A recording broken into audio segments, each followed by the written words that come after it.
खबर जोशीमठ की, जहां पर खतरा लगातार बढ़ता जा रहा है। इसरो की सैटेलाइट तस्वीर के बाद अब प्रश्न उठ रहा है कि क्या जोशीमठ को धरती निगल जाएगी?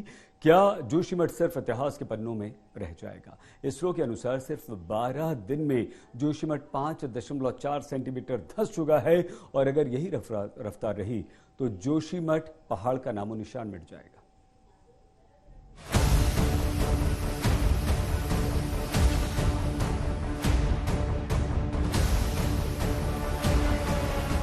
जमीन का फटना, घरों में दरार, पानी का फूटना, यह तो तबाही की सिर्फ बानगी भर है। तबाही अभी बाकी है। खतरा बहुत बड़ा है। बात कुछ इलाकों में जमीन फटने भर की नहीं है, बात कुछ घरों में दरार भर की भी नहीं है, बात कुछ इलाकों से पानी निकलने की भी नहीं है। खतरा इससे बड़ा है।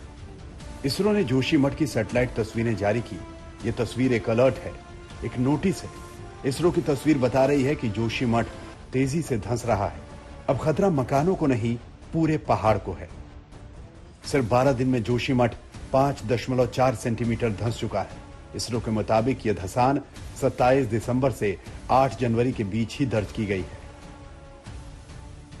इसरो की सैटेलाइट तस्वीर में जो पीली रेखा दिख रही है, उसी के अंदर जोशीमठ का इलाका है और यह फॉल्ट लाइन के साथ तेजी से धंसता जा रहा है। मतलब जोशीमठ कभी भी इतिहास की बात हो सकता है। कभी भी यह शहर पूरी तरह खत्म हो सकता है, पूरी तरह से तबाह हो सकता है। जोशीमठ में पहले ही जो आपदा आई है वो खत्म होने का नाम नहीं ले रही है और ऊपर से इसरो की जो रिपोर्ट आई है वो जोशीमठ के लिए चेतावनी वाली है। रिपोर्ट कहती है कि इस पूरे हिस्से में 27 दिसंबर 2022 से लेकर के 8 जनवरी 2023 के बीच यानी सिर्फ 12 दिनों में जोशीमठ 5.4 सेंटीमीटर नीचे की ओर धंसा है। आप ये समझिए कि 12 दिनों में लगभग 5.5 सेंटीमीटर जोशीमठ का यह हिस्सा अपनी जगह से नीचे धंस रहा है। जोशीमठ काफी वक्त से धंस रहा है। पिछले साल इसकी रफ्तार कम थी। इसरो के मुताबिक पिछले साल अप्रैल से नवंबर तक करीब 7 महीने में जोशीमठ 9 सेंटीमीटर धंसा, लेकिन 27 दिसंबर से 8 जनवरी के बीच ये धंसान 5.4 सेंटीमीटर आकी गई। ये सारा का सारा एरिया जो है वो पुराने लैंडस्लाइड की डेब्रीज पे बना हुआ है।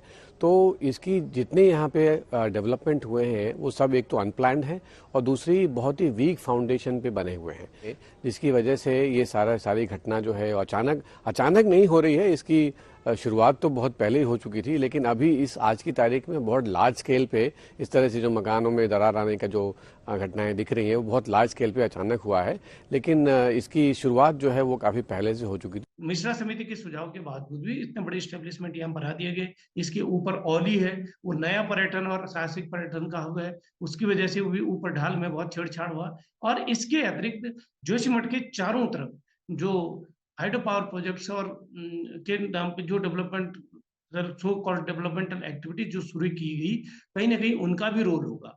ये कहना है कि कितना ये प्राकृतिक है और कितना ये मानव जनित है, थोड़ा सा इसको डिकपल नहीं कर सकते, अलग अलग नहीं कर सकते, लेकिन ये जरूर है कि मानव जनित क्रियाकलाप ने इसमें बहुत बड़ी भूमिका निभाई है। जोशीमठ के धंसने की चेतावनी 1976 में ही दी गई थी। तब गढ़वाल के आयुक्त एसपी मिश्रा के नाम पर एक कमेटी बनी थी। कमेटी में 18 सदस्य थे। सेना, आईटीबीपी, बीआरओ, श्री केदारनाथ बद्रीनाथ मंदिर समिति और स्थानीय प्रशासन के सदस्य भी कमेटी में थे। इस कमेटी ने सर्वे के बाद भारी निर्माण के काम पर रोक की सिफारिश की थी, लेकिन उसका असर उल्टा हुआ। तब चेतावनी पर लोग भड़क गए, उन्हें ही बुरा भला कहने लगे। बाद में अंधाधुंध निर्माण होते चले गए। सरकारें बदलती रही, लेकिन मिश्रा रिपोर्ट की सुध किसी ने नहीं ली। रिपोर्ट का क्या हुआ कोई नहीं जानता। पिछले साल एक और रिपोर्ट में वैज्ञानिकों ने चेतावनी दी। 2022 में वैज्ञानिक दल का गठन स्थानीय लोगों की मांग पर किया गया था। जमीन धंसने और ढलान पर तेजी से हो रहे मिट्टी के क्षरण से लोगों में डर था। दिल्ली से अंकित शर्मा के साथ अमित भारद्वाज और आशुतोष मिश्रा, जोशीमठ आज तक।